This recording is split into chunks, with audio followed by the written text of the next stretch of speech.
We know the troubles of the world now. Certainly regular viewers will know that I've been questioning why the benevolent, so-called benevolent, I'm not sure they are benevolent anymore, and the kind-hearted, oh, there's another phrase which I don't think applies, the government, the councils even, and those people from the, what would you call it, the cabal, the people of the one world government, you know, the secret people have been unelected and they're trying to control our lives and push in things like 15-minute cities, digital IDs. The ones that think that we're all stupid enough to believe there's only one science when it comes to the planet, and that man-made global warming is actually a thing and is dangerous. Now, I think we're all pretty much grown up to understand that this is one basic myth that's being pushed and pushed and pushed.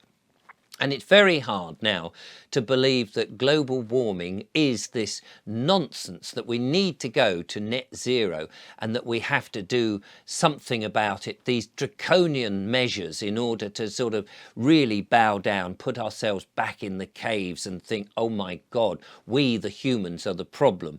Clearly this is nonsense, and anybody with half a brain can actually see it. Unless, of course, you've been one of those people who've watched the mainstream media and have been cajoled, or you've been mind-numbed, you've been hypnotized into thinking there is only one possible science.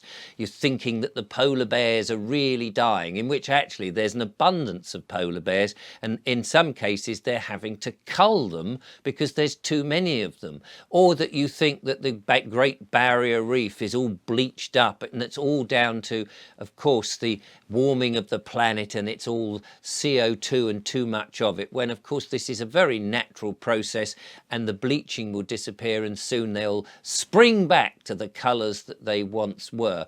Of course, we know that this is all a complete and utter myth, that it's rubbish. And the reason that most people know this now is because they're starting to use common sense and critical thinking. And this is what I want to just touch on in today's monologue.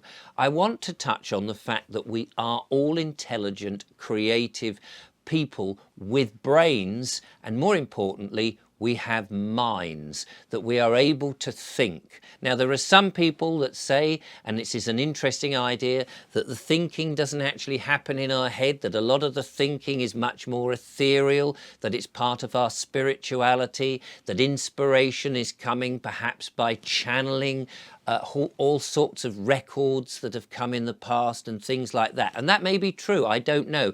Others are a lot more, what would you say, biologically based and say it's all in the brain and all of that. I don't know. I'm happy to entertain all thoughts. As long as they work for me, I don't mind. The thing that I do know is that a lot of people don't sit down and think. You may think that you do a lot of thinking. You may do a lot of worrying, you may do a lot of concerning, you may do a lot of that, oh, what should we have for dinner, and momentary thinking. But think about your lives. How much of your lives, when you've got that chance to sit down, and very often people don't have this chance, they busy themselves beyond all realms of possibility, that they can't sit down. But how often do you just sit down, maybe with a cup of tea, and don't turn anything on? We sit down now with our mobile phones and we go, oh, I'll just catch up with Raymond, or I'll catch up with Cynthia, I'll send so-and-so a message, or I'll answer this, or I'll listen to a podcast, or I'll watch a YouTube video. Those opportunities that we have to sit down and just do nothing and think and allow inspiration and ideas to come to us.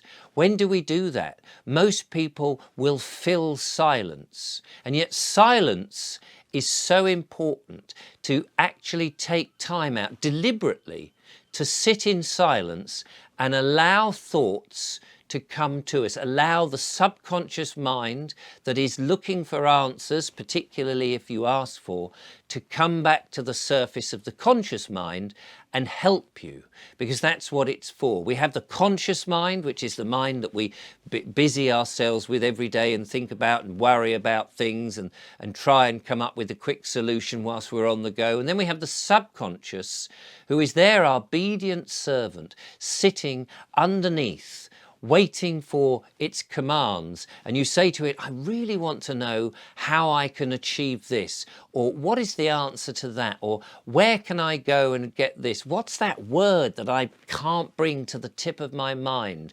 And the subconscious underneath, like a quiet river, will bring to you the answers. But we don't sit quietly. We're being distracted all the time and made to feel that we've got to get on and do something else. And yet, this is one of the big secrets. If we can sit quietly just for 5 or 10 minutes every day, and it really helps if you can do this at the same time every day. It sort of trains the mind. Sit down. It could be with a cup of tea. Some people call it meditation, where they go into a meditative state. But I don't believe you need to do that. You can sit down perhaps with a notebook and just allow ideas to come. And it's those ideas that we need. We need to sort of say to ourselves, how do I get out of the problems that we're in? How do we solve those problems? How do I say no to the things I don't feel comfortable about in this world? The 15-minute cities, the digital IDs, the stupidity of net zero, the nonsense that we're being told we have to follow. If you sit down and just give yourself a chance to think, does it make sense that we all have an electric car, that we get rid of something that is supposedly a fossil fuel that we've benefited from for so long? Plastic. I mean, I know I don't like seeing plastic strewn all over the place, of course, but plastic has been very, very useful. Some of the things that we do in our lives that we just take for granted and are important, that possibly the people at the top want to get rid of. Is it really necessary to go to the doctor about something when possibly there are herbs, there are wise people, there are people with alternative medicine things that don't involve us getting those medicines that have all those side effects, including death, that obviously have been put in there to safeguard them and must have happened to somebody, otherwise they wouldn't put them as a side effect, because how would they know otherwise? Why do we not spend more time sitting, contemplating? We've been so busy and distracted with mainstream media and news and bad news stories and all those other YouTubers who are telling you the problem all the time and keeping your vibrations low, instead of those that are actually trying to give us solutions or turning the damn things off. YouTube, my channel, all these other channels, have a break from all of it to sit and peacefully think, what's best for me? What should I do? Where should I go? And just take time to be with yourself. A lot of people are talking at the moment, I've discovered, about manifesting things, the power of the mind, spirituality, and how this isn't just a war of material things, but actually we're in a war of spirituality, that it's us. And one of the first steps to any of that, whether we believe it's true or not, is to sit quietly and allow ourselves that amazing ability to think. Thinking is one of the most important things we can do. It's what differentiates us between the rest of the animal kingdom, that we can sit and cogitate, and our subconscious mind, whether it's connected spiritually to other minds, to different aliens and planets and beings and people from the past or people from the future, I have no idea. But I do know that the subconscious is there to help us, and that if we only took time regularly to sit peacefully, you don't have to get into the lotus position and meditate and do the old Omni Om. You don't have to do any of that if you don't want to. It's not about mindfulness and all of this sort of buzzwords. It's just about sitting peacefully and thinking things over, allowing your mind to go where it wants and the subconscious to drop in ideas, hunches, suggestions, so that you become aware, do you know, I never thought of doing such and such, or this idea has just occurred to me.